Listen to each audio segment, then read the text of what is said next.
Hello student, communication engineering subject के e learning series में हम मॉड्यूलेशन का टॉपिक देख रहे हैं और आज हम टाइप्स ऑफ मॉड्यूलेशन पार्ट 2 से इस टॉपिक को कंक्लूड करेंगे।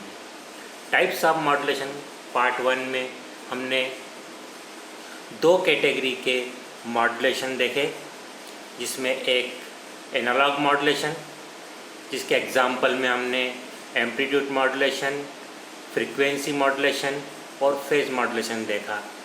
इसके अलावा हमने डिजिटल कैरियर मॉड्यूलेशन, जिसमें हमने ASK, FSK, PSK एट्सेट्रा देखा। आज के टॉपिक में हम रिमेनिंग टाइप्स ऑफ मॉड्यूलेशन को हम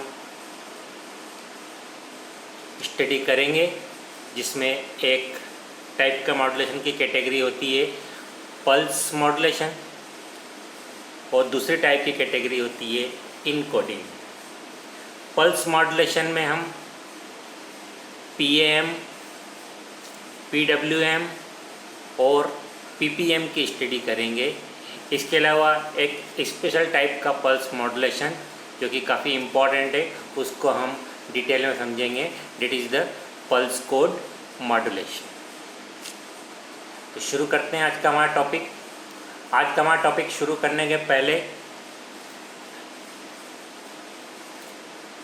आप इस YouTube के कमेंट सेक्शन को ज़रूर देख लीजिए, जहाँ पर आज के लेक्चर में कोई करेक्शन होगा तो मेरे द्वारा उसमें कमेंट किया जाएगा। मॉड्यूलेशन के टॉपिक समझने के लिए हम देखते हैं कि मॉड्यूलेशन ट्रांसमिटिंग सिस्टम की एक बहुत इम्पॉर्टेंट प्रोसेस होती है, जिसमें एक मॉड्यूलेटिंग सिग्नल होता है, एक कैरियर होता है और मॉड्यूलेशन की प्रोसेस से जो हमें आउटपुट मिलता है उसको हम मॉड्यूलेटेड सिग्नल कहते हैं। आज के हमारे दोनों एग्जाम्पल में पल्स मॉड्यूलेशन में और इनकोडिंग में हमारी जो कैरियर होगी वो क्लॉक होगी, या हम कहें कि 1010 पीरियोडिकली एक सिग्नल होगा। अभी तक हमने जो हम मॉड्यूलेशन देखा था उसमें कैरियर एनालॉग फ्रीक्वेंसी था। यहाँ पर कैरियर क्या होगा, अभी आज के एग्जाम्पल जो हम दो कैटेगरी मॉड्यूलेशन की समझ रहे हैं उसमें कैरियर क्लॉक होगी, जो कि कुछ मेगाहर्ट्ज़ की या इवन अगर हाई फ्रीक्वेंसी क्लॉक की बात करें हम तो कुछ गीगाहर्ट्ज़ की भी हो सकती है। अकॉर्डिंगली जो हमें आउटपुट मिलेगा उसको हम बोलेंगे मॉड्यूलेटेड सिग्नल, जो कि पल्स के रूप में या डिजिटल के रूप में होगा। तो पहला टाइप का modulation is the pulse modulation, जिसमें 3 एग्जाम्पल है। Pulse amplitude modulation, pulse width modulation, जिसको हम पल्स ड्यूरेशन मॉड्यूलेशन भी कह सकते हैं, PDM। इसके अलावा तीसरा PPM। तो PAM, PWM और PPM ये 3 एग्जाम्पल है पल्स मॉड्यूलेशन का। चौथा एग्जाम्पल भी है पल्स कोड मॉड्यूलेशन, जिसको हम डिटेल में समझेंगे। इस तरह के मॉड्यूलेशन को अगर हम ब्लॉक डायग्राम से स्टडी करें तो हमारे पास इनपुट सिग्नल होगा जो कि एनालॉग सिग्नल होगा, for example analogue voice signal या एनालॉग वीडियो सिग्नल। इसको हमें पल्स के रूप में कन्वर्ट करना है। उसके लिए हमें कैरियर की ज़रूरत पड़ेगी। तो यहाँ पर हम देख सकते हैं कि ये क्लॉक जो कि सैम्पलिंग सिग्नल है, इसको हम एज ए कैरियर ट्रीट करेंगे। तो इस तरह के मॉड्यूलेशन में क्लॉक की या कैरियर की कुछ पैरामीटर्स को हम चेंज करें हमारे मॉड्यूलेटिंग सिग्नल के अकॉर्डिंग, तो इस तरह का मॉड्यूलेशन को हम कहते हैं पल्स मॉड्यूलेशन। तो पल्स मॉड्यूलेशन में क्या हो रहा है, क्लॉक कैरियर की फ्रीक्वेंसी या उसका फ्रीक्वेंसी नहीं, उसका एम्पलीट्यूड या उसका विड्थ या उसकी पोजीशन को हम हमारे मॉड्यूलेटिंग सिग्नल के अकॉर्डिंग अगर हम वेरी करते हैं तो that kind of modulation is called pulse modulation. इस केस में इनपुट एनालॉग सिग्नल होगा और आउटपुट सिग्नल जो है वो डिस्क्रीट होगा या हम कहें कि पल्स के रूप में होगा। इनपुट सिग्नल कंटिन्यूस होता है, टाइम के रिस्पेक्ट में हमें हमेशा एम्पलीट्यूड मिलता है और आउटपुट जो मिलता है हमें वो टाइम के रिस्पेक्ट में पल्स के फॉर्म में होता है। कभी हमें आउटपुट मिलता है, कभी आउटपुट नहीं मिलता है। फिलहाल जो एग्जांपल में जो ये डायग्राम बना हुआ है ये पल्स एम्पलीट्यूड मॉड्यूलेशन का है, जिसको हम डिटेल में देखेंगे। तो इस तरह के मॉड्यूलेशन के 3 टाइप्स होते हैं। तीनों को अगर हम एक साथ समझने की कोशिश करें तो ये डायग्राम से हम एक्सप्लेन कर सकते हैं कि PAM, PWM और PPM जो हमें मॉड्यूलेशन होते हैं वो किस तरह के होते हैं। इस केस में सबसे पहले हमारा एनालॉग सिग्नल है। इस एनालॉग सिग्नल को हम कैरियर क्लॉक की हेल्प से हम सैंपल करते हैं। सैंपल करने के बाद हमें जो आउटपुट मिलता है वो इस तरह का मिलता है कि उसका एम्पलीट्यूड, पल्स का एम्पलीट्यूड हमारे मॉड्यूलेटिंग सिग्नल की एम्पलीट्यूड या इंस्टेंटेनियस वैल्यू के अकॉर्डिंग वेरी होता है। तो इनपुट सिग्नल एनालॉग होता है और उसी के अकॉर्डिंग हमें आउटपुट सिग्नल हमें पल्स के फॉर्म में मिलता है। तो इस केस में क्या हो रहा है, जो कैरियर की जो क्लॉक है उसका एम्पलीट्यूड हमारे सिग्नल की अकॉर्डिंग वेरी हो रहा है। इसके अलावा दूसरे टाइप का मॉड्यूलेशन जिसको हम पल्स विड्थ मॉड्यूलेशन कह रहे हैं, इसको एक और नाम से बताया मैंने कि पल्स ड्यूरेशन मॉड्यूलेशन भी कह सकते हैं। इस केस में क्लॉक की जो ऑन टाइम है उसको हम हमारे मॉड्यूलेटिंग सिग्नल के अकॉर्डिंग वेरी करते हैं। द पल्स की विड्थ या पल्स का ऑन टाइम, किसी भी क्लॉक में हम देखते हैं कि ऑफ टाइम होता है, ऑन टाइम होता है, ऑफ टाइम होता है, ऑन टाइम होता है। तो ओके, तो ऑन टाइम को हम क्या कहते हैं, पल्स की विड्थ या पल्स का ड्यूरेशन। तो ये विड्थ और ड्यूरेशन अभी क्लॉक में तो इक्वल ड्यूरेशन की पल्स है, पर हम मॉड्यूलेशन करें तो हमें आउटपुट हमारे सिग्नल के अकॉर्डिंग मिलता है। तो यहाँ पर क्या वेरी हो रहा है, हमारी जो क्लॉक की जो विड्थ है वो विड्थ हमारे मॉड्यूलेटिंग सिग्नल जो कि ये एनालॉग सिग्नल है उसके अकॉर्डिंग वेरी हो रही है। कभी हम यहाँ पे डायग्राम में देखते हैं कहीं पर हमें विड्थ कम मिल रही है, हमें कहीं पर विड्थ ज़्यादा मिल रही है ना। तो कम ज़्यादा, फॉर एग्ज़ाम्पल यहाँ पर विड्थ ज़्यादा है जब पल्स का ड्यूरेशन ज़्यादा है और यहाँ पर पल्स का ड्यूरेशन कम है। इस पल्स में पल्स का ड्यूरेशन कम है। तो पल्स का ड्यूरेशन हम हमारे सिग्नल के, एनालॉग सिग्नल के अकॉर्डिंग अगर हम वेरी करते हैं तो इस तरह के मॉड्यूलेशन को क्या बोलते हैं हम, पल्स विड्थ मॉड्यूलेशन। इसके अलावा तीसरा टाइप का मॉड्यूलेशन पल्स पोजीशन मॉड्यूलेशन। इसमें हम जो क्लॉक है या कैरियर है उसमें पल्स की पोजीशन को हम सिग्नल के अकॉर्डिंग वेरी करते हैं। पल्स की पोजीशन मीन्स क्लॉक में हमें पीरियोडिक पल्स मिलती है और क्लॉक का एक टाइम पीरियड होता है ना। तो नॉर्मली हम पल्स रखते हैं 50% ड्यूटी साइकिल की एज ए क्लॉक। तो उसमें उसका पल्स का ऑन टाइम और ऑफ टाइम फिक्स रहता है during that time period. But in pulse PPM, pulse position modulation, हम उस पल्स की जो ड्यूरेशन वाला जो मतलब या कहें कि उसका ऑन टाइम है, उस ऑन टाइम को हम हमारे उस टाइम पीरियड में कहीं भी वेरी कर सकते हैं।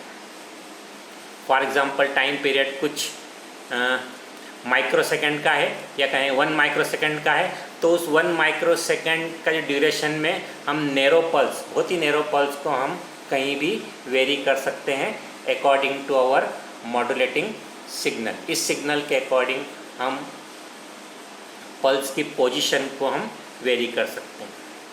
पीपीएम मॉड्यूलेशन करना हो तो बहुत ही नैरो ड्यूरेशन की पल्स चाहिए, तो ये हम प्रॉपरली उसको मॉड्यूलेट कर सकते हैं। नैरो ड्यूरेशन की पल्स होगी तो हमें उस टाइम पीरियड में पल्स का मूवमेंट हमें ज़्यादा मिल सकता है और हम जो है एफिशिएंट तरीके से पल्स का मॉड्यूलेशन कर सकते हैं या उसकी पोजीशन को हम वेरी कर सकते हैं एफिशिएंट तरीके से हमारे सिग्नल के अकॉर्डिंग।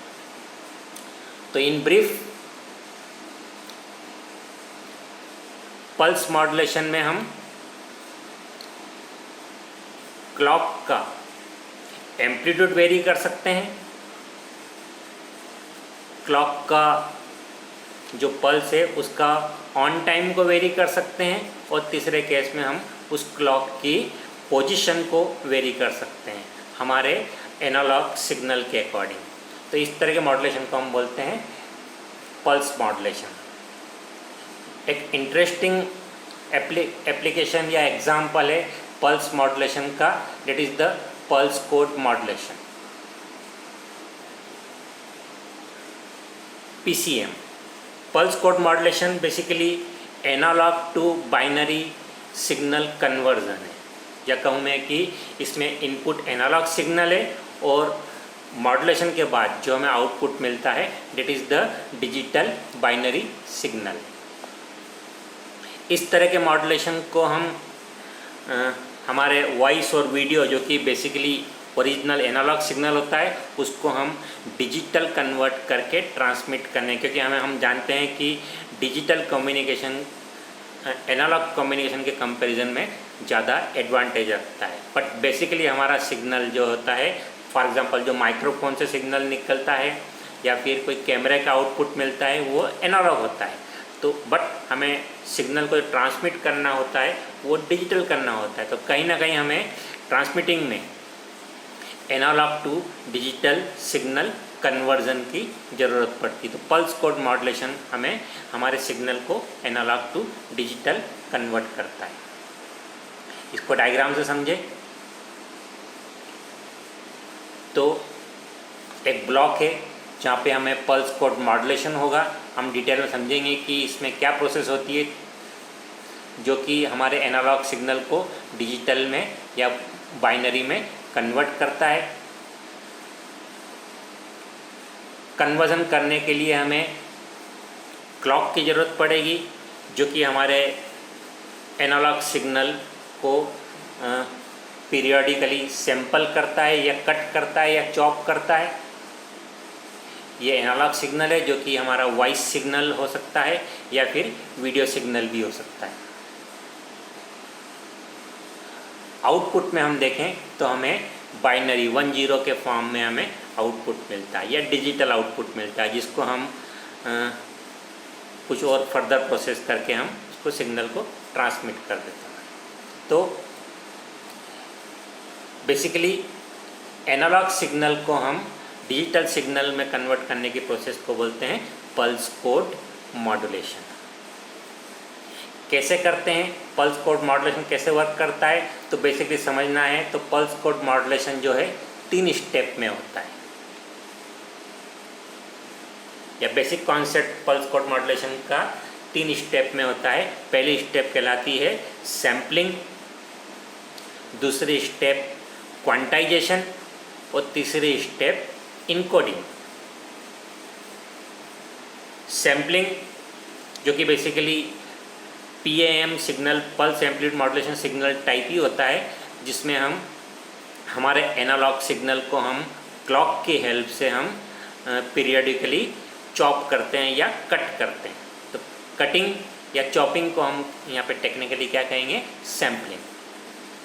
दूसरी स्टेप क्वांटाइजेशन, जो हम कट करते हैं या चॉप करते हैं तो उसमें जो टॉप होता है उस टॉप को हम क्वांटाइज मीन्स उसको डिस्क्रीट करने के लिए या एक फिक्स लेवल पर लाने के लिए हम की जो प्रोसेस होती है उसको हम बोलते हैं क्वांटाइजेशन।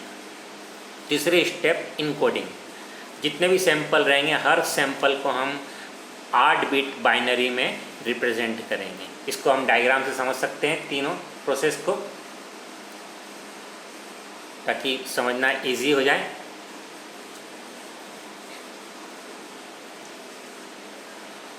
यहाँ पर देखिए हमारा एनालॉग सिग्नल है जो कि वॉइस और वीडियो हो सकता है ना। कंटिन्यूस सिग्नल है ये। अल्टीमेटली इस कंटिन्यूस सिग्नल को हमें बाइनरी बीट में 10 बीट में कन्वर्ट करना है। इस प्रोसेस को हम क्या नाम दे रहे हैं? Pulse code modulation. तो पल्स कोड मॉड्यूलेशन 3 स्टेप में होता है, जिसमें पहली स्टेप है सैम्पलिंग। सैम्पलिंग में हमारा एनालॉग सिग्नल क्लॉक की हेल्प से पीरियडिकली चॉप्ड होगा या कट होगा। कट होने के बाद जो आउटपुट मिलता है वो इस लुक लाइक दिस, जो कि बेसिकली हमारा PAM सिग्नल है। तो हमारा जो बेसिक सिग्नल था एनालॉग सिग्नल, वो हमारा सैम्पलिंग की प्रोसेस से, जो पहली स्टेप की प्रोसेस के बाद हमारा सिग्नल इस टाइप का हो जाता है। इस सिग्नल को हम देखें तो इसमें पल्स के फॉर्म में कन्वर्टेड है, पर ऐसा पल्स है जिसका एम्पलीट्यूड वेरी हो रहा है और इसका जो टॉप भी है वो फ्लैट नहीं है। एम्पलीट्यूड वेरी हो रहा है बट इसका जो टॉप, हर एक पल्स का आप टॉप देखें तो फ्लैट नहीं है। मीन्स वो ओके सिग्नल तो पल्स के फॉर्म में कन्वर्ट हो गया, पर उसका जो सिग्नल का जो लेवल है वो लेवल उस पल्स में वेरी कर रहा है। तो क्वांटाइजेशन जो दूसरी स्टेप होती है उसका बेसिक काम क्या है कि जो हमारा सैम्पल्ड पल्सेस है उन सैम्पल्ड पल्सेस को एक डिस्क्रीट लेवल प्रोवाइड करना है ना। तो अभी सैम्पलिंग के समय या सैम्पलिंग की प्रोसेस के बाद हमारा सिग्नल इस फॉर्म में कन्वर्ट हो गया। क्वांटाइजेशन उसको सिग्नल को इस फॉर्म में कन्वर्ट कर देता है। सिग्नल के इस फॉर्म में और सिग्नल के इस फॉर्म में क्या फ़र्क है कि जो पल्सेस का जो टॉप है या एम्पलीट्यूड का कोई लेवल है ना, यहाँ पर एक फिक्स नहीं है। यहाँ पे कंटिन्यूस लेवल का हमें टॉप दिख रहा है, पर चूँकि हमें क्वांटाइजेशन करना है या हमें उसको बाइनरी बीट में कन्वर्ट करना है तो हमें एवरेजिंग, उसके टॉप को क्या करना पड़ेगा?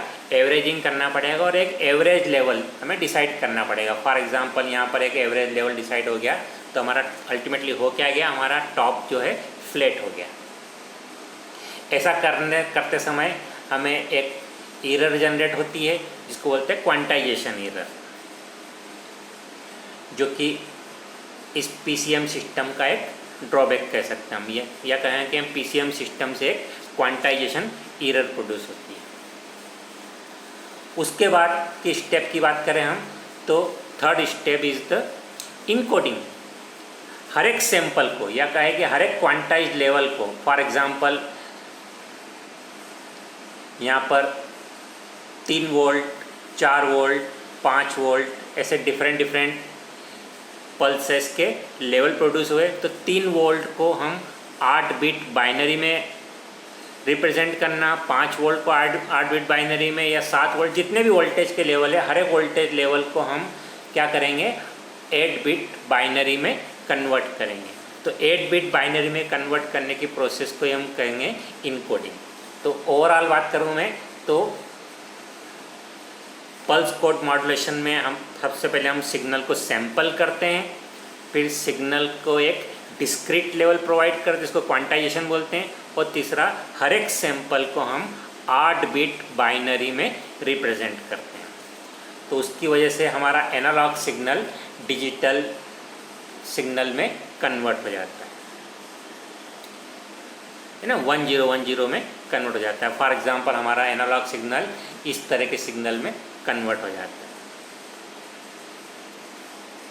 जिसमें हमारी जो है वॉइस और वीडियो की इंफॉर्मेशन कंटेन होती है। एक छोटा सा एग्जांपल के तौर पे समझे हम कि सपोज हमें एक वॉइस सिग्नल को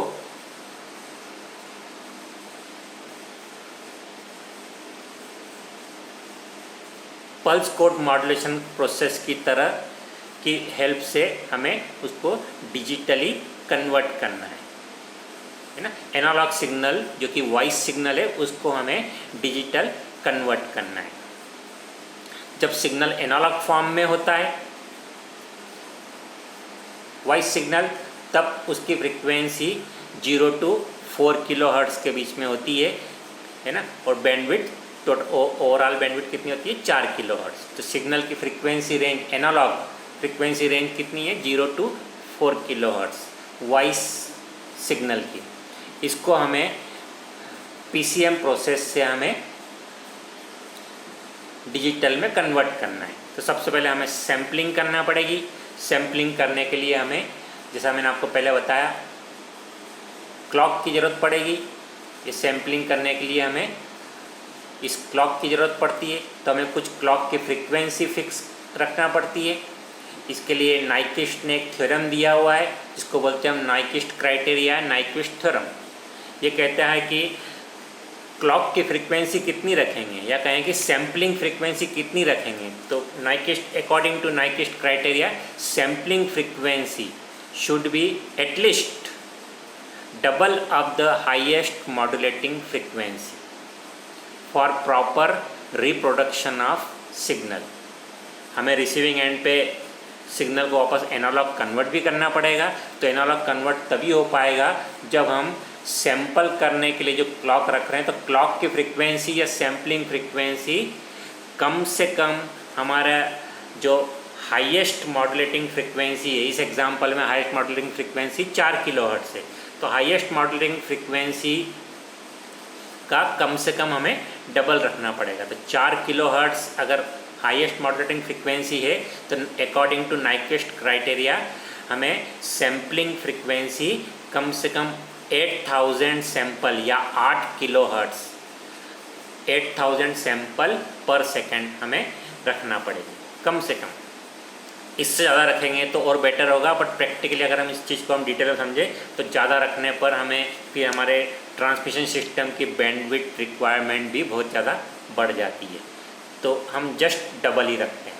तो 4 किलोहर्ट्ज़ हमारा हाईएस्ट मॉड्यूलेटिंग फ्रीक्वेंसी है। 4 किलोहर्ट्ज़ हाईएस्ट मॉड्यूलेटिंग फ्रीक्वेंसी है, तो उसको, उस सिग्नल को हमें सैंपल करने के लिए हमें 8 किलोहर्ट्ज़ की हमें क्लॉक की ज़रूरत पड़ेगी, या हम कहें कि 8000 सैंपल पर सेकंड वाली क्लॉक की ज़रूरत पड़ेगी। अगले स्टेप में हर एक सैंपल को हम क्वांटाइज करते हैं, मीन्स एक डिस्क्रीट लेवल प्रोवाइड करते हैं हर एक सैंपल को, और उसके बाद थर्ड स्टेप में हम क्या करते हैं, हर एक सैंपल को हम 8 बिट बाइनरी में कन्वर्ट करते हैं। यहाँ पर फर्स्ट और सेकंड स्टेप से हमारे पास हर सेकंड 8000 सैंपल मिलेंगे। उस 8000 सैंपल को हम 8 बिट बाइनरी में कन्वर्ट करेंगे, तो हमारे टोटल ओवरऑल बिट रेट क्या हो जाएगा, 8000 सैंपल पर सेकंड मल्टीप्लाइड बाई 8 किस लिए, क्योंकि हमें हर एक सैंपल को 8 बिट बाइनरी मीन्स 10 की बिट की स्ट्रीम में कन्वर्ट करना है। तो ओवरऑल हमारा डाटा रेट या बिट रेट क्या हो जाएगा, 64 किलो बिट पर सेकेंड। ठीक है, तो हमारा एनालॉग वॉइस सिग्नल या चैनल जो कि 4 किलोहर्ट्ज़ की रेंज का था, ओके, उसको डिजिटल कन्वर्ट करेंगे हम। तो डिजिटल में वही एनालॉग वॉइस चैनल हमारा क्या कहलाएगा, 64 kbps के डाटा रेट का। Same voice, for example hello है, तो ये हेलो एक सिग्नल है, तो ये हेलो सिग्नल को अगर हम एनालॉग के फॉर्म में अगर हम एनालिसिस करें तो उसमें फ्रीक्वेंसी रेंज क्या होगी 0 to 4 किलोहर्ट्ज़। पर वही हेलो हमारा अगर PCM की प्रोसेस से हम डिजिटल कन्वर्ट करेंगे तो हमारा वॉइस चैनल क्या कहलाएगा 64 kbps किलोबिट पर सेकेंड के डाटा रेट का कहलाएगा।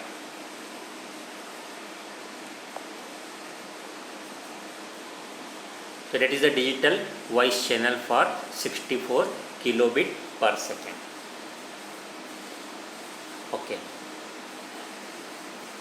मॉड्यूलेशन के टाइप्स के लास्ट टाइप में हम जाएं तो that is the digital encoder,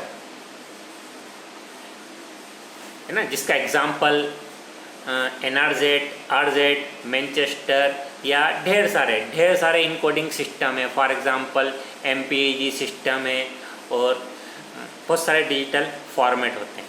तो डिजिटल इनकोडर मतलब होता है कि वन को कैसे हम रिप्रेजेंट करते हैं, जीरो को हम कैसे रिप्रेजेंट करते हैं।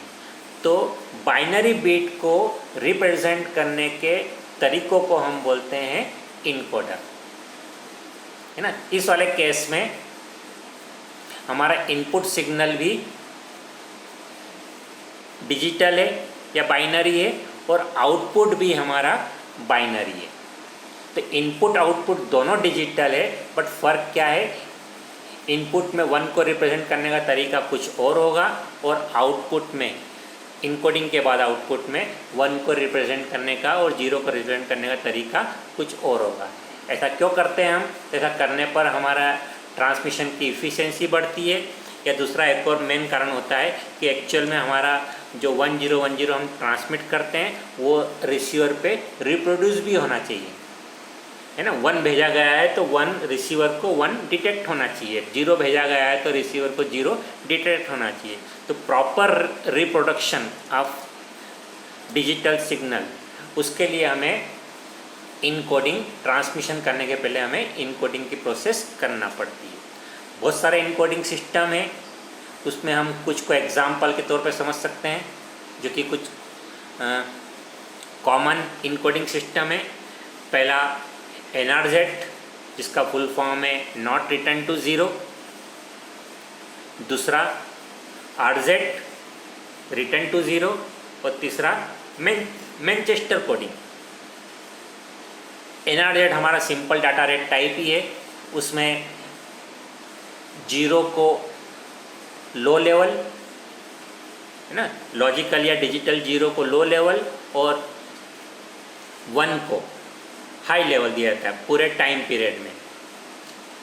जीरो का टाइम पीरियड सपोज कोई T है तो उस समय पूरा हमारा सिग्नल कहाँ पे होता है, लो लेवल पे, या कहें कि जीरो लेवल पे होता है। एम्पलीट्यूड का लेवल कितना होता है, जीरो, है ना। फॉर एग्जांपल ये NRZ में ये जीरो को रिप्रेजेंट करने का तरीका और NRZ में ही ये 1 को रिप्रेजेंट करने का तरीका। तो सिंपल 1 0 को रिप्रेजेंट करने का तरीका जो कि जनरली हम उसको देखते रहते हैं। तो 0 मीन्स लो लेवल और लॉजिकली 1 मीन्स हाई लेवल। तो इस तरीके का हम बोलते हैं उसको NRZ सिस्टम। RZ सिस्टम थोड़ा सा मॉडिफाइड है, उसमें जीरो को रिप्रेजेंट करने के लिए पूरे टाइम पीरियड में जीरो में वोल्टेज का लेवल लो रहता है,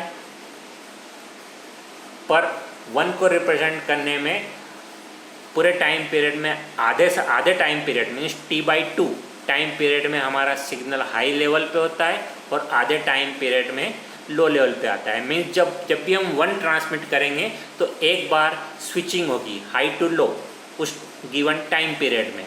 फॉर एग्जांपल 1 माइक्रोसेकंड का टाइम पीरियड है, 1 माइक्रोसेकंड हमारा 1 Mbps डाटा रेट के लिए जो टाइम पीरियड आता है 1 माइक्रोसेकंड आता है। तो 1 माइक्रोसेकंड में आधा माइक्रोसेकंड तक हमारा एम्पलीट्यूड का लेवल या वोल्टेज का लेवल हाई होगा और आधा माइक्रोसेकंड तक, है ना, हमारा एम्पलीट्यूड या वोल्टेज का लेवल होगा 0, ठीक है। पर जब 0 ट्रांसमिट करना होगा तब पूरे 1 माइक्रोसेकंड में हमारा एम्पलीट्यूड का लेवल 0 ही होगा।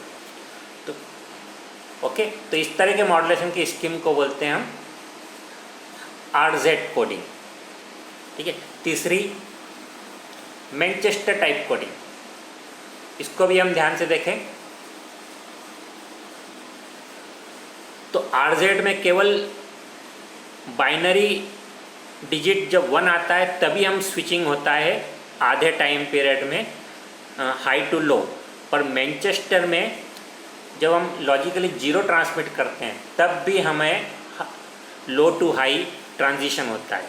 फॉर एग्जांपल 1 माइक्रोसेकंड का टाइम पीरियड है और हमें 0 ट्रांसमिट करना है,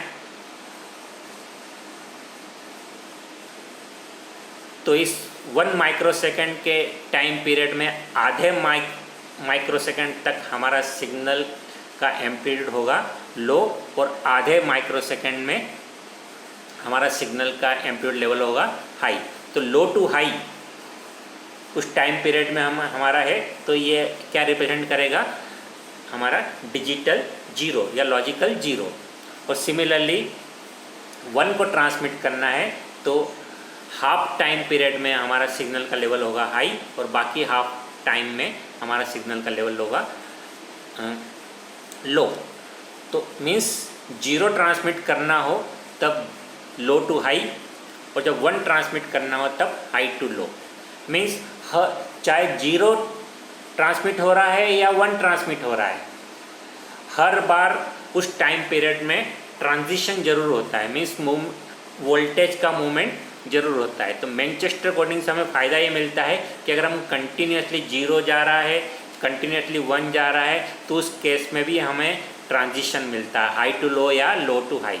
0 के केस में लो टू हाई होता है ट्रांजिशन और 1 के केस में हाई टू लो ट्रांजिशन होता है।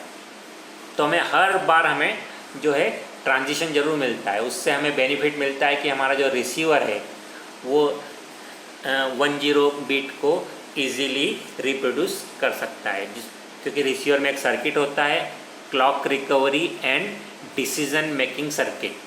तो क्लॉक रिकवरी और डिसीजन मेकिंग सर्किट मीन्स हमें पता लगाना रहता है रिसीवर में कि अभी रिसीव 1 हो रहा है या 0 हो रहा है। तो उसके लिए ज़रूरी होता है हमें कि डाटा रेट क्या है, मीन्स क्लॉक की फ्रिक्वेंसी क्या है। तो क्लॉक की रिकवरी करने के लिए मैनचेस्टर कोडिंग जो है बेस्ट होती है। NRZ में क्लॉक की रिकवरी बहुत मुश्किल होती है या कहें कि असंभव होती है और RZ में पार्शली पॉसिबल होती है। तो अगर हमें सिंपल हमारा डिजिटल कम्युनिकेशन सिस्टम है ना, तो उसमें जो डाटा ट्रांसमिट किया जाता है वो मैनचेस्टर कोडेड होता है ताकि हमारा रिसीवर आसानी से उन सिग्नल को रिप्रोड्यूस कर पाए। बहुत सारी इनकोडिंग सिस्टम यूज़ होते हैं, बट हमें यहाँ पे इस वीडियो लेक्चर में मैंने NRZ, RZ और मैनचेस्टर 3 ही बेसिक कोडिंग को हमने कवर किया है ना। सारे कोडिंग सिस्टम क्या रिप्रेजेंट करते हैं कि 1 को कैसे रिप्रेजेंट करें और 0 को कैसे रिप्रेजेंट करें बिफोर ट्रांसमिशन, ताकि हमारा ट्रांसमिशन जो है इफ़िशिएंट तरीके से हमारे इन्फॉर्मेशन को, डिजिटल इन्फॉर्मेशन को ट्रांसमिट करे और दूसरी बात रिसीवर उसको करेक्टली या प्रॉपर तरीके से सिग्नल को रिप्रोड्यूस भी करे और अल्टीमेटली रिसीवर पे उस सिग्नल को हमें क्या करेगा, पल्स कोड डीमॉड्यूलेशन करेगा, या फिर जो भी हमारा डीमॉड्यूलेशन का तरीका, डिजिटल डीमॉड्यूलेशन का तरीका रहेगा, या कहें कि डिजिटल रिसीवर पे डिजिटल टू एनालॉग कन्वर्जन होगा। तो आज की क्लास में हमने 2 टाइप का मॉड्यूलेशन कैटेगरी देखा।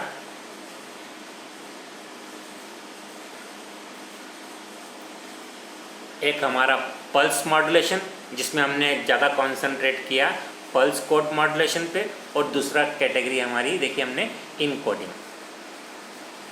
पल्स मॉड्यूलेशन में हमने देखा कि 3 टाइप होते हैं, PAM, PWM और PPM, और हमने डिटेल में समझा क्योंकि ज़्यादातर डिजिटल कम्युनिकेशन सिस्टम में हम हमारे वॉइस और वीडियो को हमें पल्स कोड मॉड्यूलेशन की हेल्प से एनालॉग टू डिजिटल सिग्नल में कन्वर्ट करना होता है।